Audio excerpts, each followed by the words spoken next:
Yes, indeed. Welcome into another episode of RipNRiff here on the RipNRiff YouTube channel. That over there is at Mr. Jared Moore. I am at Pucking Thoughts Adam Bernard.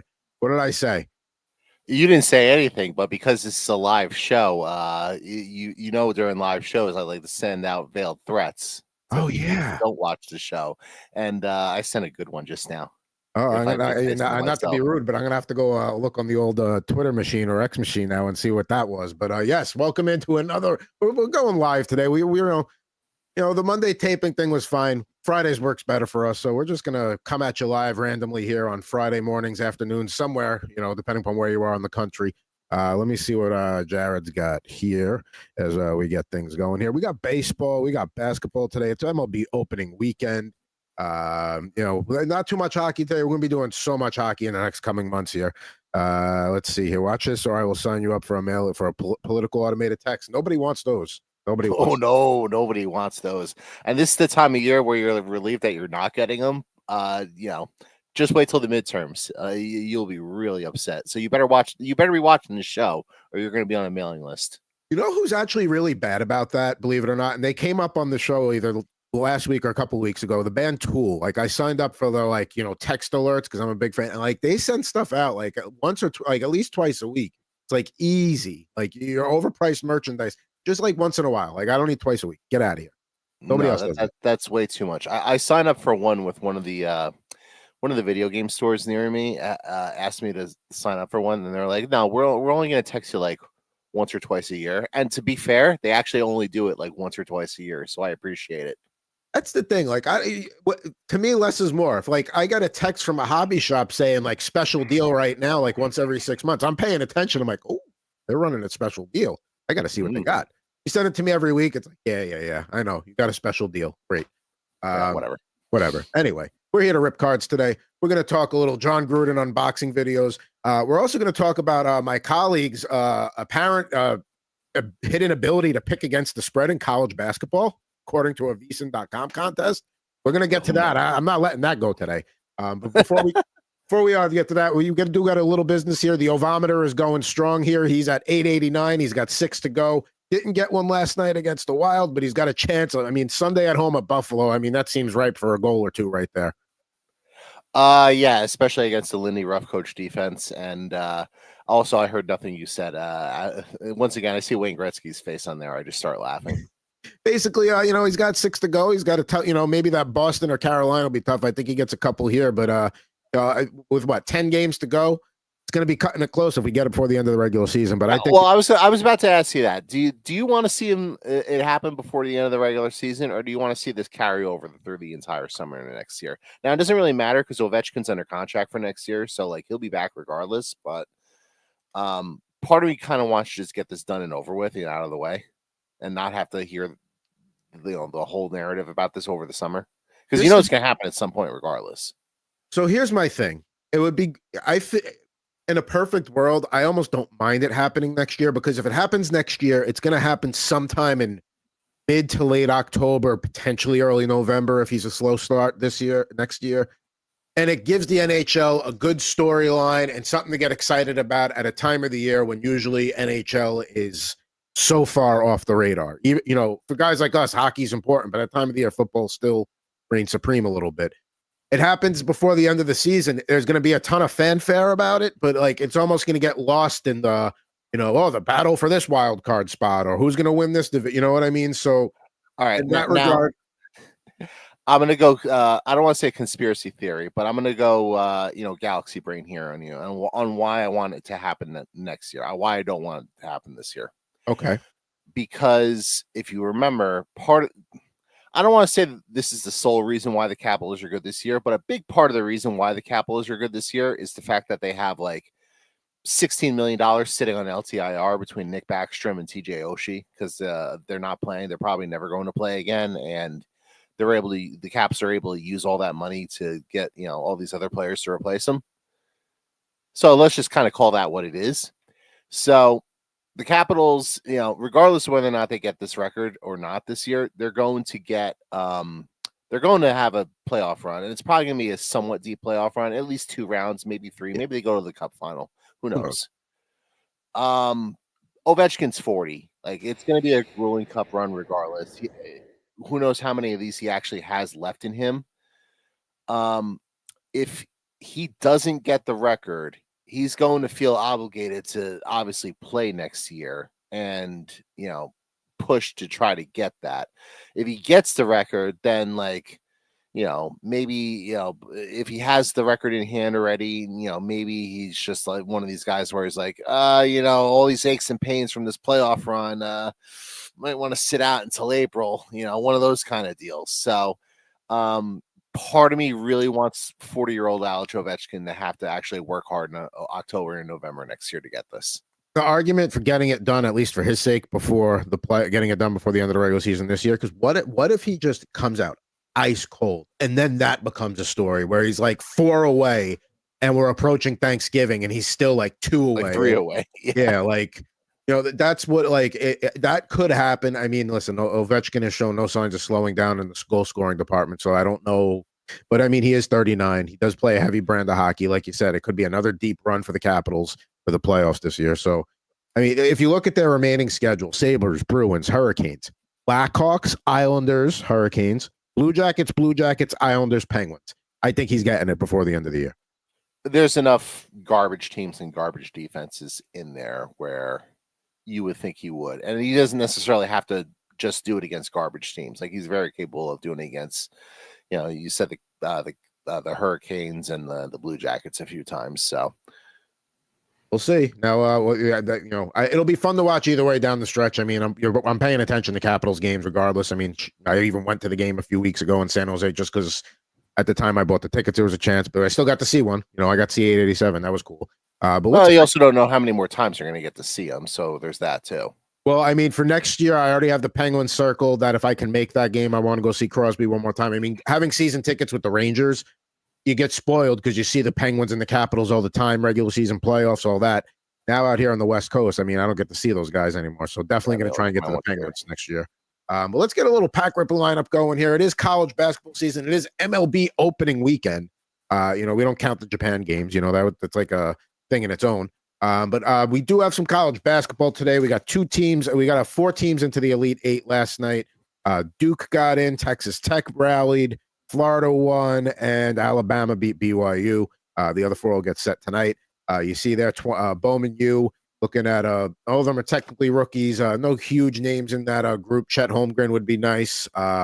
Maybe when we get one of those prospect autographs, we'll see. And then MLB opening weekend, I'm going with a 2004 pack of Upper Deck. Not a crazy group of rookies there. The old Scott Proctor, former Yankee bullpen member. And then, you see, we got the Derek Jeter high gloss. We could be looking for that. And I love that pack with Matsui on the front of it. I didn't know Matsui was on the cover of a pack of baseball cards back in the day. So there's that. You learn something every day. Yeah. But I mean, I guess it makes sense because like before Ohtani came over, Matsui came over. Before it was Matsui, there was, some other Japanese guys who came over, like Hideo Nomo and whatnot. And like Matsui was a good player. He's nowhere near Ohtani level, but he was a very good player for the Yankees for several years. Enjoyable player to watch too. Could really hit the ball. Before he went to DH, he ran on defense. He was a good Yankee for that era. Everybody liked Matsui. He was, and it was nice to see him. Like there were a lot of Yankees in like those mid 2000s that were on like basically all those teams, but that had just missed out on like the dynasty run, and they hadn't got a championship. Matsui is one of the ones where your guy, like he was able to get a championship, and obviously he was the MVP of the World Series in 2009. He had the huge Game 6, so it was good to see him get that one ring before he left. We love Matsui. There he is in all of his glory, getting ready to maybe pull one down the right field line like he used to do. Yep, we love Matsui and his legendary porn collection. Yes, that too. And you got some 1990 Topps baseball, I believe, a jumbo pack. Yeah, this is a jumbo pack. This is 31 cards, and we love these old school Topps packs. And you see all the rookies on the screen there. Certainly some interesting names, and it'd be very cool to of all the ones on that list, I'd want to pull Bernie Williams. Get a Bernie Williams rookie in there. It would be pretty sweet. But Yeah, this is a really thick pack. It says there's a stick of gum in here. I don't know where the heck it would be, other than it must have been dissolved, because we're talking about 35-year-old packs of baseball cards now at this point. I have no idea where a stick of gum would be on this thing. I mean, maybe it just disintegrated at this point. Maybe it just you open it up and you'll just have like pink sugar falling out. Maybe, but like we've opened these old packs before. It doesn't really disintegrate. Like the stick's just still there, and like it just snaps. Like it's any freshness to it is long gone. I mean, Not that I would chew it anyways, but you know what I mean. We did see Matt Deutsch in the previous season just pop the gum right in on there. I mean, you could hear, like, it sounded like he was chewing like something very hard. Like, it was not gum. It was not soft. It was not, but good for him for trying them. Nonetheless, we're gonna get to we're gonna start with the college basketball a little bit here, but just one thing that like has come to my this typical 40-year-old guy on Twitter here, just perusing around and seeing videos. These John Gruden unboxing videos are fantastic.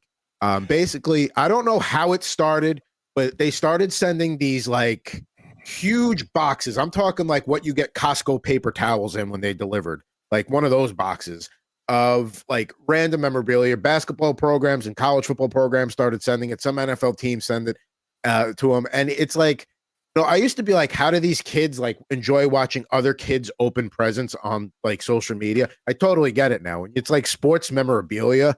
Like they're sending him like autographed jerseys and helmets and hats and shoes and clothes. Like it's, and like with somebody like, with John Gruden, like there's no fiending the, like excitement. Like, yeah, like you get like a couple of boxes a week. You got to film these videos for social media. Maybe you get tired every once in a while. He is the type of guy where I think he is legitimately like pumped to be opening this stuff. Like it's the other thing I like about it too, that I think is funny, is like, even though he'll have like a sharp object to open boxes and stuff like that, like sometimes he's like a 8-year-old kid that's just like trying to open the box. Like he can't get it done. So he'll just like jam a finger in the box, make a hole and like pry it open to see what's in there. Like, if you're having a bad day, that's one way to maybe, turn the tide a little bit, put a little smile on your face, because like they're good fun videos.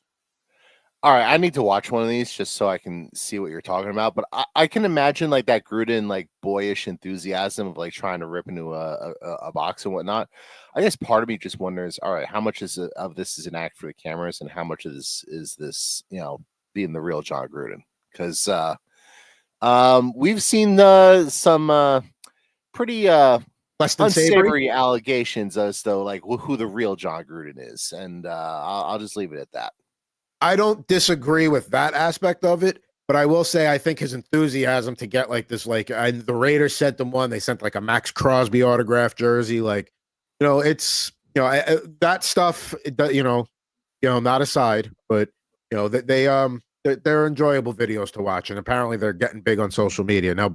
One other thing before we get to opening packs here, and we'll start with my college basketball as a nice segue here, but apparently you are a college basketball sharp on the VSiN.com bracket challenge. You currently sit in third place, halfway through the Sweet 16 into the Elite 8 here, so we'll call it the top 10 at this point. And this is not just picking winners. This is picking against the spread. Jared likes the NFL, the Devils, and the Yankees. Apparently, this guy is watching McNeese State at 2 a.m. Handicap. I mean, maybe why do I have to book a college basketball guest? Why can't I just book you? Well, a few points of correction on that one. First of all, now I'm sitting in 6th place. I'm not sitting in 3rd place, so we can pump the brakes a little bit there. Okay.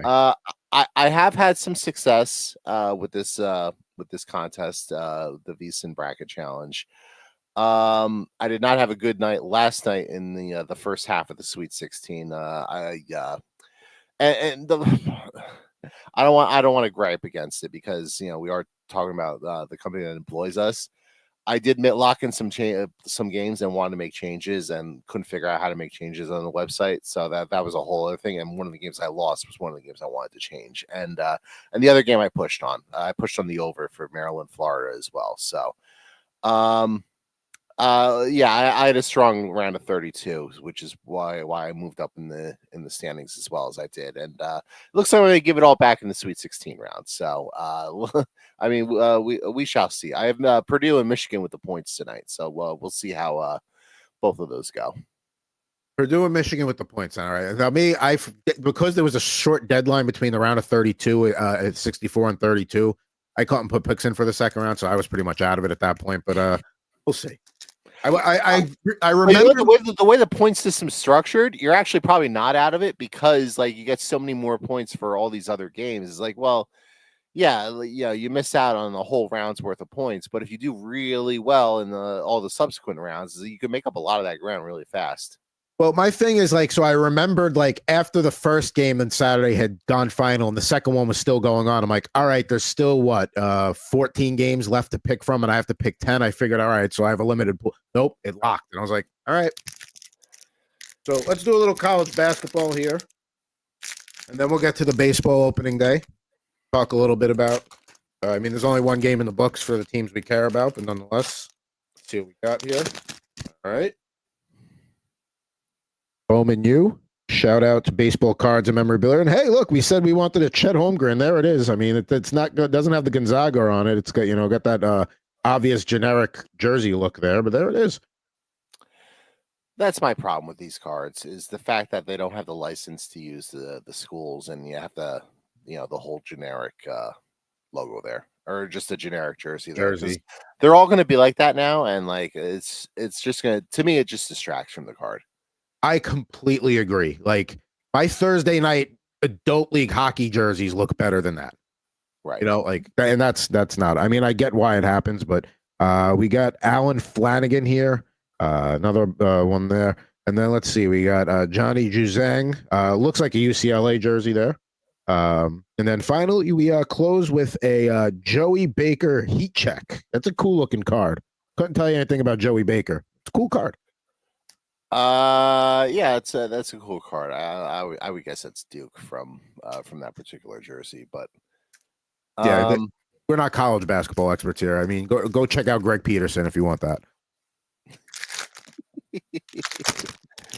That guy, like literally, like that guy, you could like wake him up out of a cold sleep and say handicap some random Missouri Valley game, and he'll give you a good like 60 seconds, and you'll feel like, wow, I can bet this game. I mean, I give him credit. I mean, that's his niche, but he puts in the work to have an educated opinion on all this stuff. It's not just like me in the bracket challenge where I just parachute in and just drop like 18 and 13 through the first couple of rounds against the spread. He's one of those people you have to work with a few times to figure out when exactly do you sleep. And then I finally figured out the window that he is usually asleep.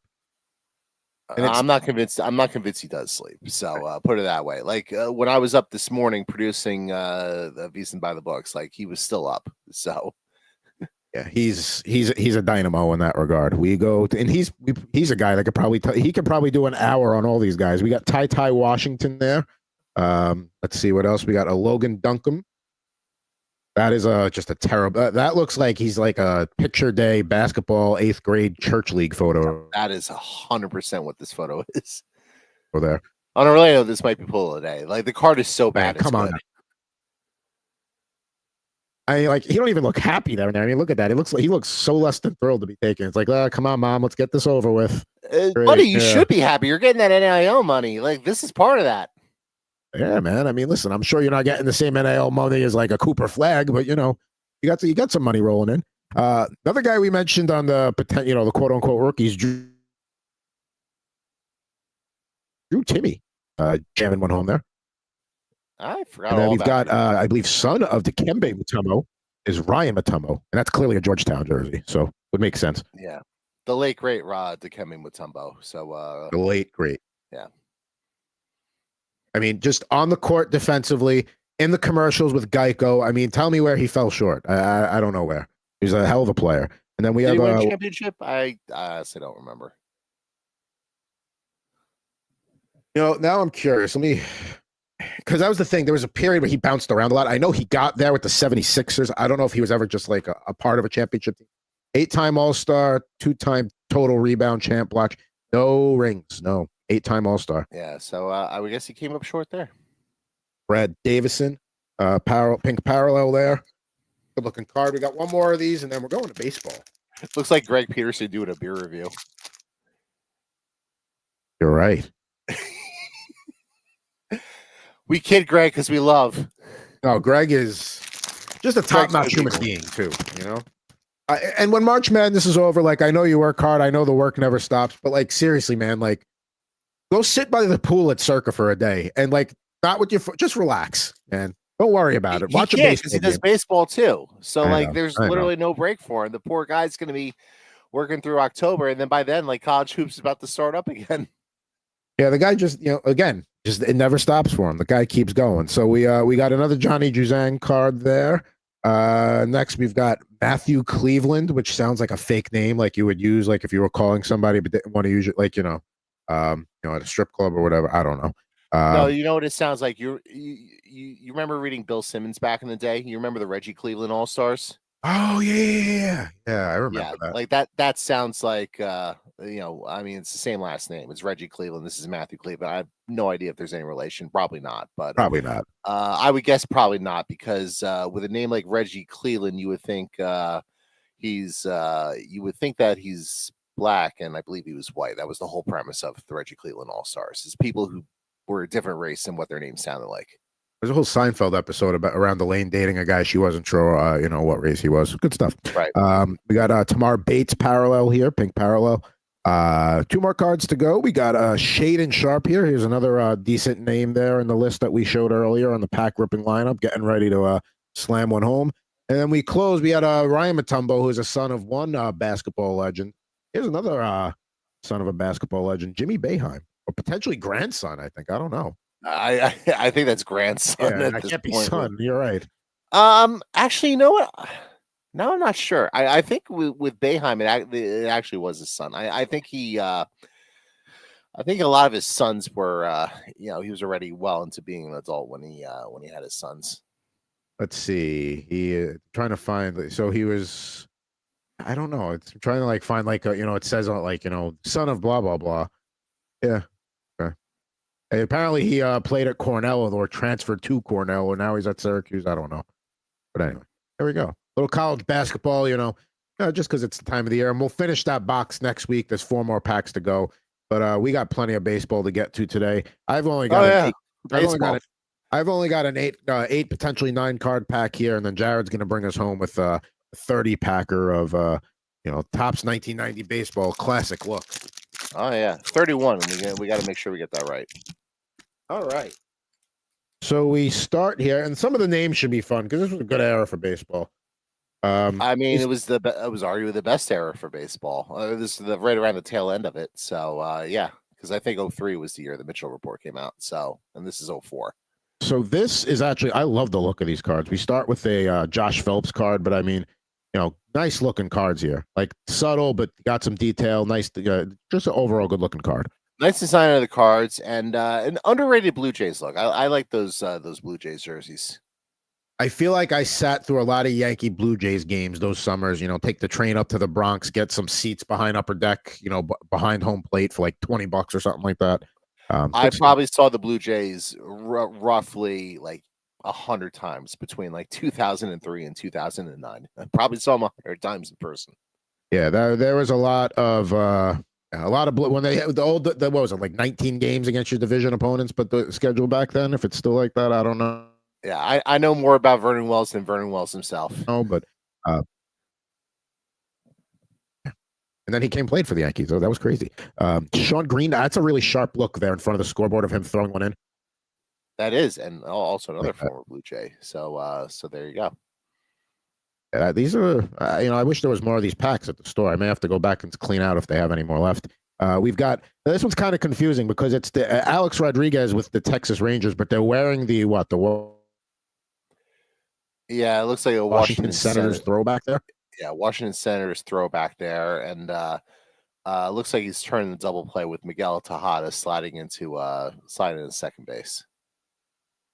Yeah, it looks like he's not trying to take him out. It looks like a clean slide. Tough to tell without the bottom part of that, but And this one's cool because it's kind of got like with some. If you look at the bottom, it's got either the stadium kind of background, or here it's got the St. Louis skyline for Woody Williams.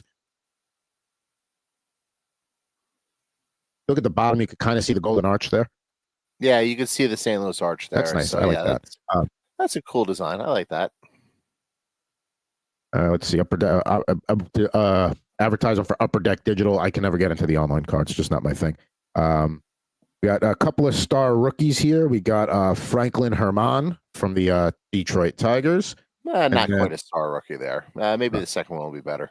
I mean, the name is slightly more memorable. Kyle Overbay. Good shot with the Diamondbacks. Yeah, Lyle Overbay is another former Yankee. He was on the Yankees at one point.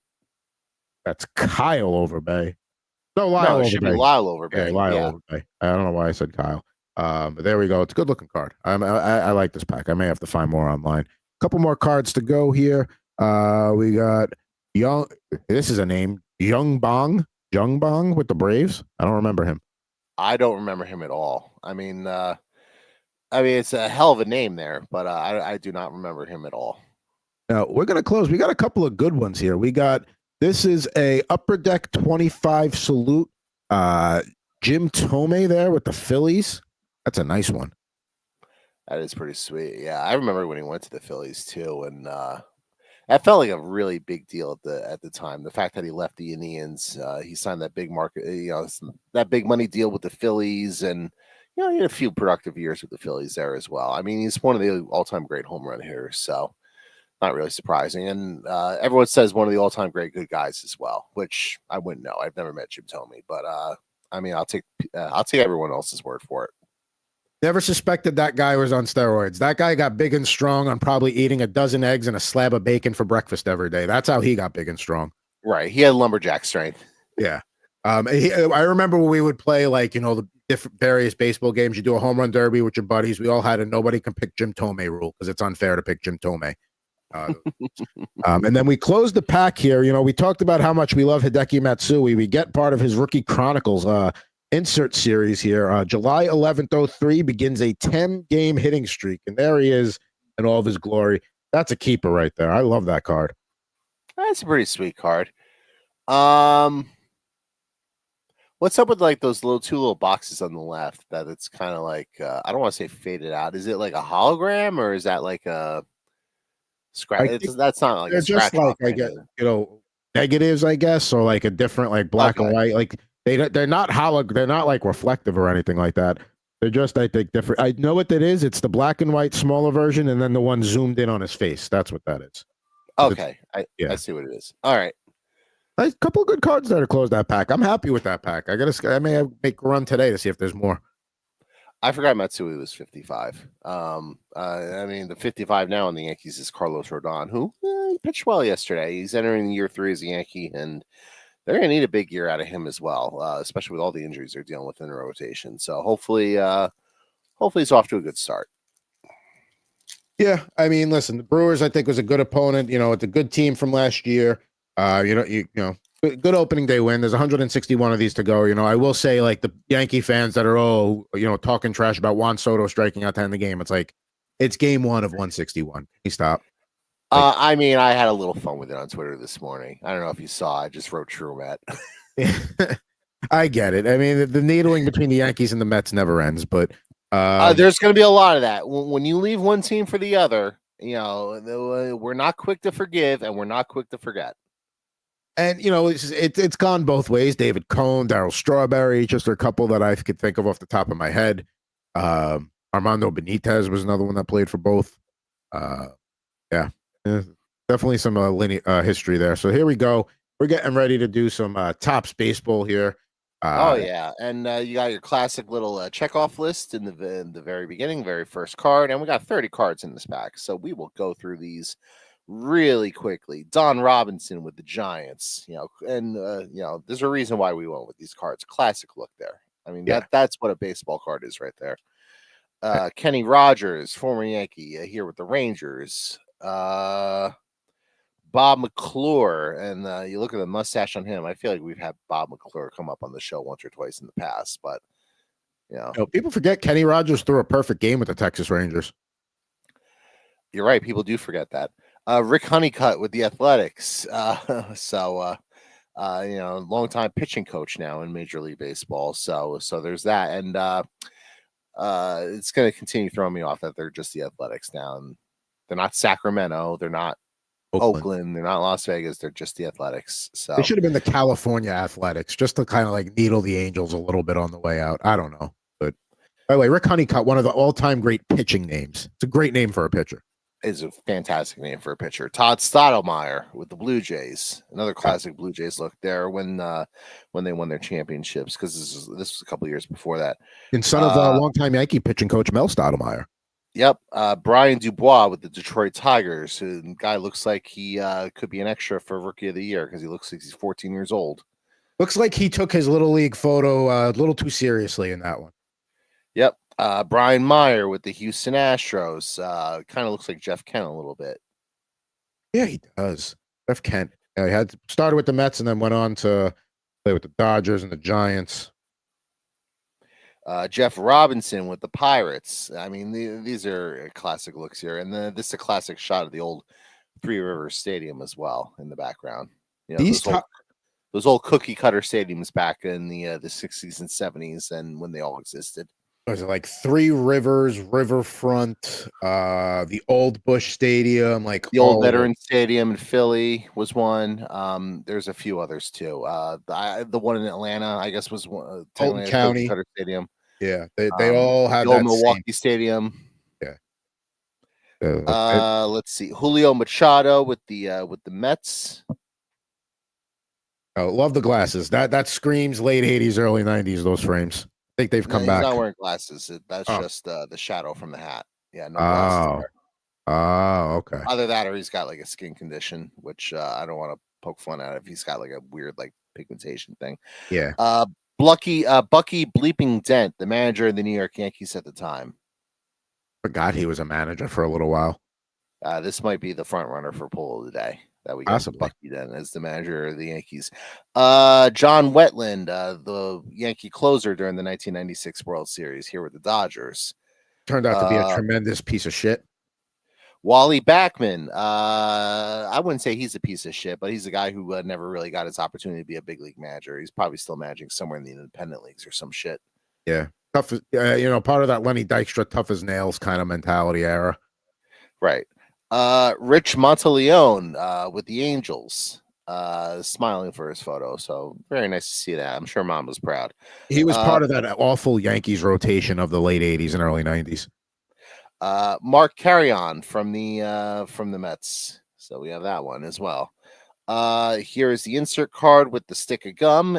Still intact. It's actually stuck to it. So you can see it right there.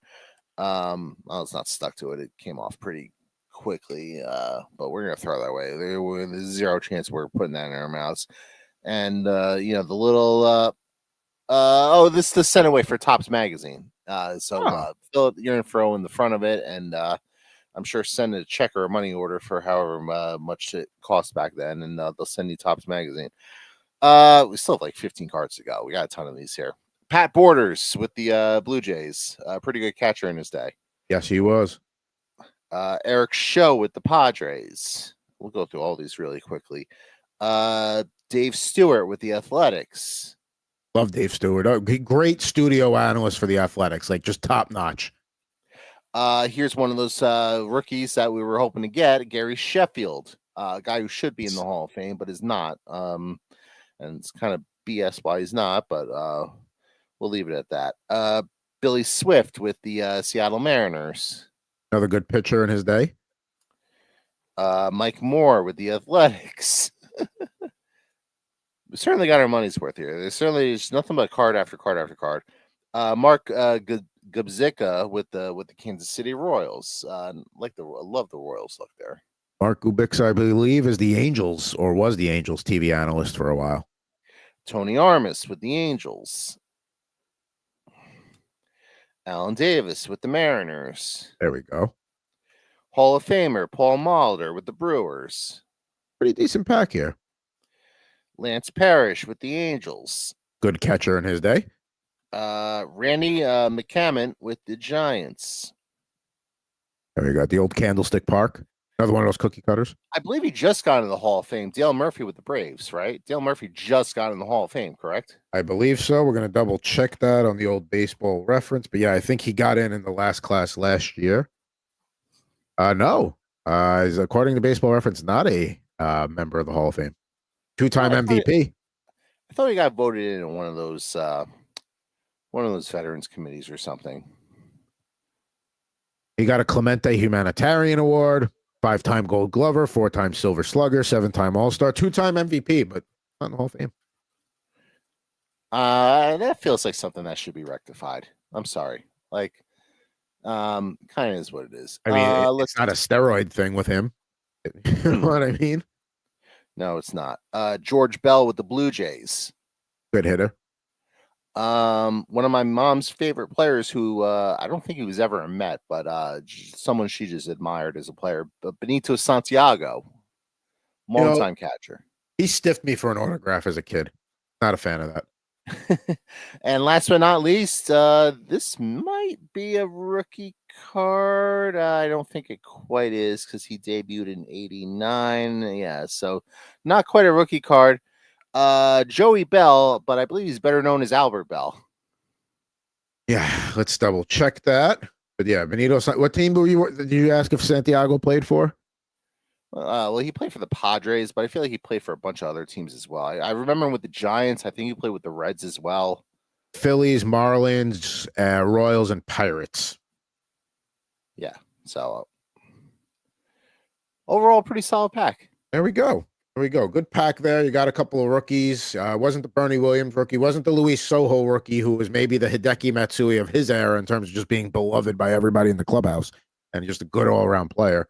There we go. Now it's time for polls of the day, and we've got some candidates here. For me, I mean, I could easily go with the Jim Tomei 25 salute here. Really nice looking card with the that. I could go with the Matsui Chronicles here. All right, not a bad one. Or if I don't throw it on the floor, we got to go with the Logan Holcomb card here. The former Indiana, current Winthrop guy, or former Winthrop guy. There he is, just not looking happy to take his picture that day. Almost like, Ma, can we get this over with? I want to go to my friend's house and play video games kind of look. Everything about that card looks fake. Like it looks like a superimposed background. Like, what's up with his legs there? It looks like it's not even his own body. So like I don't know if they put some sort of weird shading on it or what the deal is, but every time I look at this card, there's something new about it. Like it seems like his arms are just a little bit too long for his body. So like every time I look at the card, I see something new and weird about it, which is why I love the card even more. So I will agree with you. I think that's pull of the day. As much as I want to go Bucky Dent just to chap Red Sox fans, I think we got to go with that Logan Duncombe card. Well, here's the other thing. Talking about all the limbs and body parts. Maybe it's just the angle, but why is his left hamstring or quadricep, so severely developed, and the one on the right leg looks like he hasn't worked it out in like 3 years? I mean, I would hope that's just an angle, but yes, like for the same reason that some people's one person's forearm might be a little stronger than the other. But he can only go. He drives hard to the left. He can never go to the right. He doesn't have the strength. He just always goes left every time. There we go. Oh man. The Matsui card. I want to make sure I don't roll over it in the rolly chair there. So that's not going to beat out Bucky Dent or the Gary Sheffield rookie for pull of the day, but that was fun there. Now we always got to go to a little starting lineup figure 5 here. It is MLB opening weekend, so it's we're going to keep it to baseball today, and that's all Jared's going to get. So he's going to have to figure out in 5 questions who's in the box, and with that, yeah.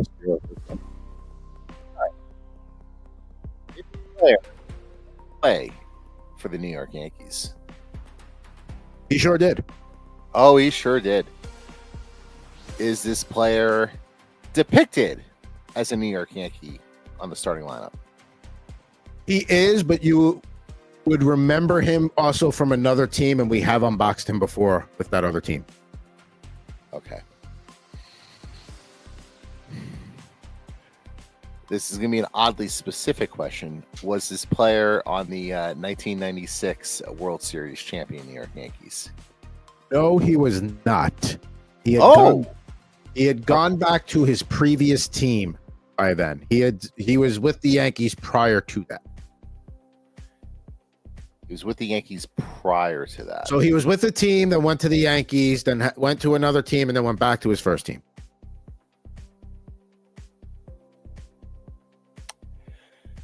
Did this player recently pass away? No, he is 57 and apparently still kicking it in Flint, Michigan. I hope he's got some water purifiers.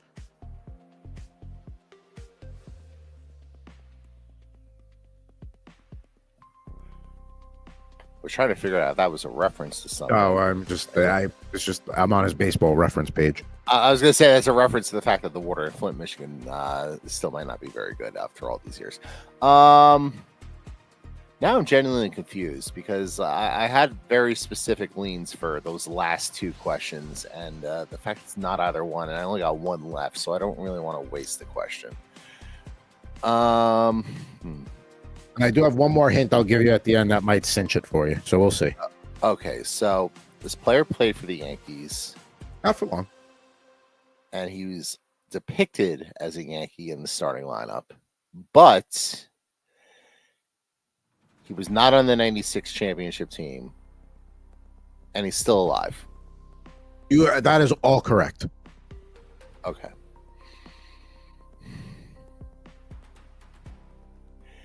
Did this player ever win a championship with the Yankees? He never won a championship in his career. Okay. So, now remember, he has been unboxed on this show before. He has the been other team that you would know him with. He has been unboxed on the show before. He might have been the subject of a short at some point or another. I can't give any more than that.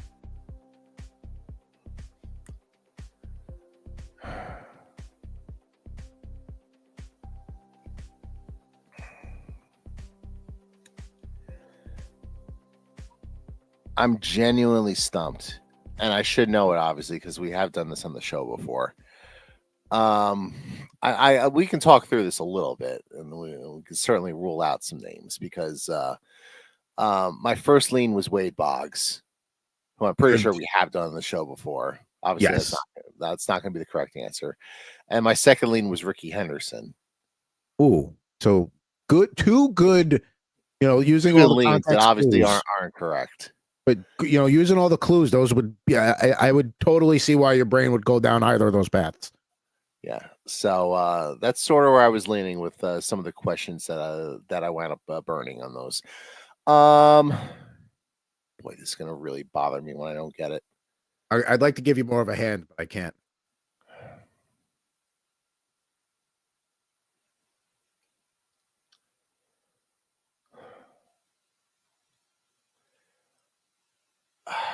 I don't know. Is it?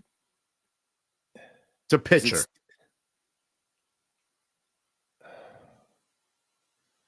That's the last hand I can give you.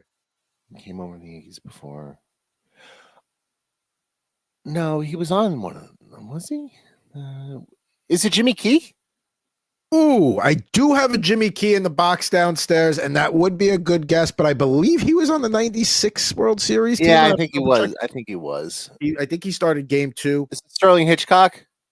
Also a fair guess, but no.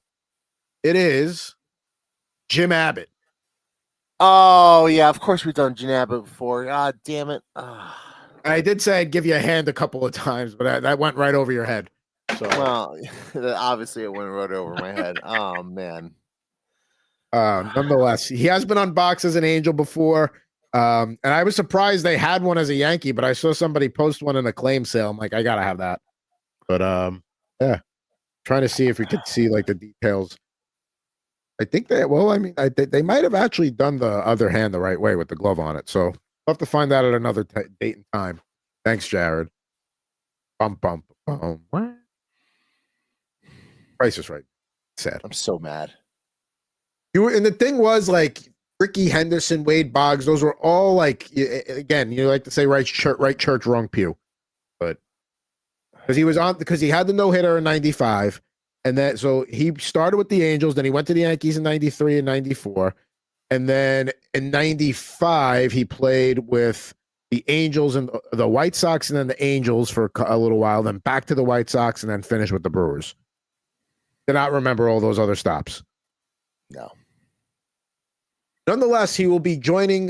He will not be joining starting lineup studio audience, which Jared did unbox last week, and he was curious what kind of theme I was going to do with Scott Stevens. Well, I did what is known as a Stanley Cup moments there.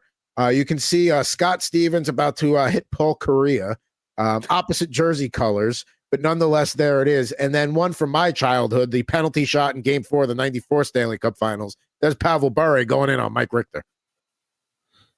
Okay, I see where you went there. You could wind up doing like a Scott Stevens, quote unquote, allegedly murdered in the Stanley Cup playoffs if you put like Eric Lindros in there, and I'm sure you have an Eric Lindros starting lineup. And so I don't, because I refuse to own Lindros. So like he's not in my collection.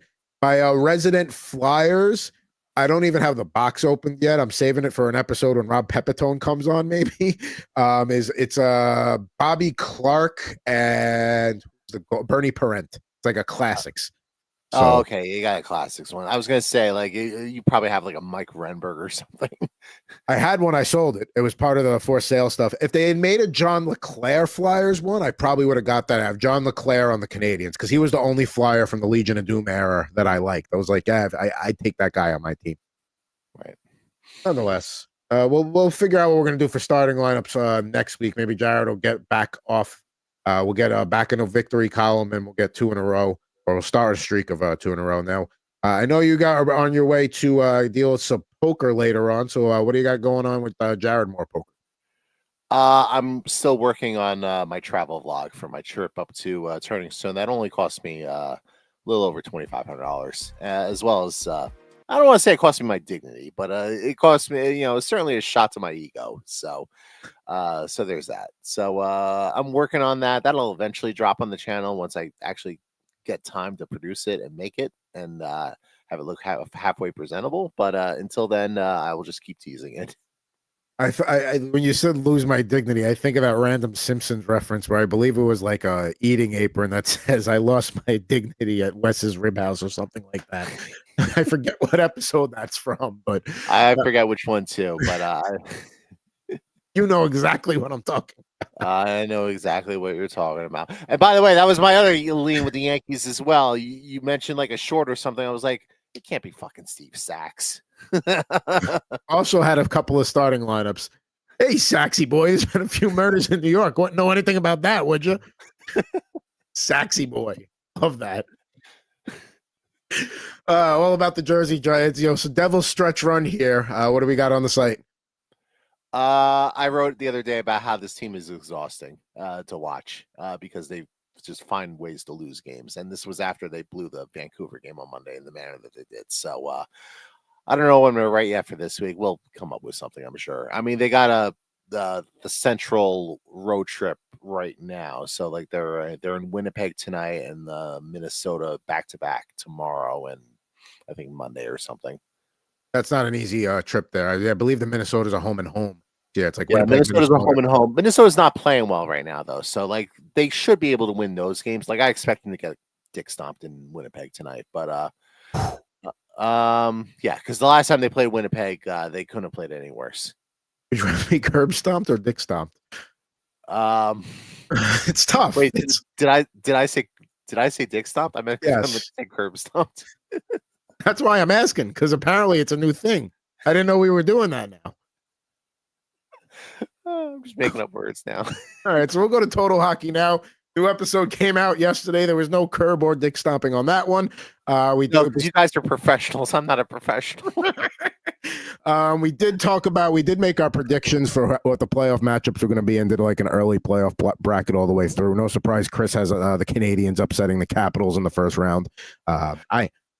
To be fair, I will also pick that upset even though I don't necessarily believe it. Like I would pick the Capitals and I would pick the Rangers to be I'm the Capitals. I would pick the Canadians and I would pick the Rangers to beat the Capitals. Any of these other teams I wouldn't pick. And the Rangers is an interesting one. I know you tipped on that a little bit last week, but you have more faith in them beating the Cap. But I mean, there is the thing where the Capitals won't just like Winnipeg. Winnipeg's got Dallas on their tails a little bit. Washington probably won't play a meaningful game the last 3 or 4 games of the season, besides trying to get Ovechkin the goal record. And maybe you're coming in against a team like the Canadians that had to win 5 of their last 6 to just get into this thing, and now they got momentum. So it is possible. I had a Dallas-Carolina Stanley Cup final with Dallas taking it all. They were my pick to come out of the West before the trade deadline, and now, I mean, they've only given me more reasons to pick them. Recognize it's a rough road in the Central with Winnipeg. And that Dallas-Colorado matchup in the first round, that's not even fair. It's not fair. Like, I mean, that alone is the reason why they need to change this stupid playoff format. Like, Gary, what are you doing? Yeah, just go back to 1 to 8. I mean, I understand. Here's the thing. Nowadays, everything has to have a bracket, right? Because you got to fill a bracket out. Doesn't matter what sport. And nobody fills out an NHL bracket. Nobody.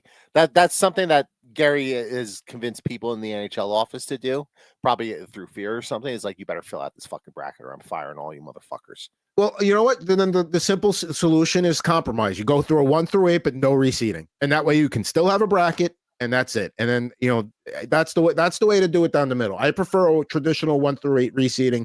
That's not happening. Because you can still keep your bracket through a 1 through 8 and get a. There's no like if you let me pull up that before we get out of here. I want to pull up what the Western Conference standings are right now, because Dallas, Colorado would probably be like 2 and 3 or 3 and 4 in a traditional like Western setup here. That would be my guess, because Winnipeg would be the 1. So it would be Winnipeg, Dallas, Vegas, Colorado, LA, Edmonton, Minnesota, St. Louis. So you have the 2nd and 4th best teams in the conference meeting in the first round. Yeah, that's a dumb format. That's very not good, and they should probably do something about that. So it's like Dallas gets to play Colorado in the first round because of the bracket. Now, the Winnipeg, St. Louis, the rest of them, honestly, like Dallas should have to play Minnesota in the first round. Vegas would play Edmonton, Colorado, LA. It's a little more fair. By the way, since we're talking about it's funny how much better the Western Conference is than the Eastern Conference. How's this for a potential reward for being the 1 seed and maybe winning the President's Trophy if you're the Winnipeg Jets? How about the 8 seed Edmonton Oilers potentially, especially McDavid and Draisaitl injured right now, and St. Louis charging the way in the manner that they are? It's like, how's that for a reward for a job well done this season? You get the 2 of the 5 best players in the world in the first round, and the team that just lost the Stanley Cup final in the Game 7. Or if Minnesota falls into that 8 spot, your reward is getting Minnesota Wild that's probably going to have Kirill Kaprizov back for the playoffs. So you get to go deal with him in the first round. Meanwhile, in the East, you have all these teams fighting for the 8 seed, and nobody seems to actually want it. And it's probably going to wind up being like the Islanders or something, because they're just hanging around, and they'll be the last team standing. I had Carolina coming out because I think the way they're built for the playoffs. But yeah, if you're going to bet like a conference winner for the Stanley Cup, bet the West. Whatever, just take it before, because I don't have any faith in anybody that comes out of the East. The only thing that I will say is the West is going to be a gauntlet where whoever comes out of the East might be a little bit less beaten up and a little bit, more ready for a Stanley Cup. But I don't know. I still like Florida to come out of the East. I mean, they have all the pieces in place they need. They're going to be right there. It's the big thing with them is are they going to survive that first round against the Lightning? I don't know what the answer to that question is. So we'll see. And Marchand's supposed to make his debut tonight against Utah, and I agree that Florida that's a bet. They talk about who's going to win the Atlantic. I think it's important to win the Atlantic because you're going to get Tampa in the first round, and Tampa could beat Florida. Tampa could beat Toronto. So, granted, if Toronto plays Ottawa, I got Ottawa upsetting them because that would be typical Leafs. They win the division, they get the 1 seed, you get the Battle of Ontario in the first round, and they can't hang with Ottawa's physicality, and that's what you need in the playoffs a little bit. So, nonetheless, still a few weeks to go before playoff matchups get set up. It was fun to talk a little hockey there, but time to wrap things up for this edition of RipNRiff here on the RipNRiff YouTube channel. Oh, Marchand playing tonight. How about that? There we go. See, he's going to make his debut against Utah tonight and he's going to be skating on the second line with Sam Bennett. That should be fun to play against him and Bennett against. Oh boy, yeah. We just call it the shithead line now. Get it out in front of it. I mean, that's going to be a line in the playoffs where it's like, man, have fun against that. But plenty more cards to rip, plenty more sports to talk about here on the coming Fridays on Rip and Riff. But for at Mr. Jared Moore, I am at Pucking Thoughts, Adam Bernard. Give us a like, rate, subscribe, follow, YouTube, Twitter, /X, all that good stuff. Back with you with an all-new episode of Rip and Riff next week. Rip and Riff YouTube channel.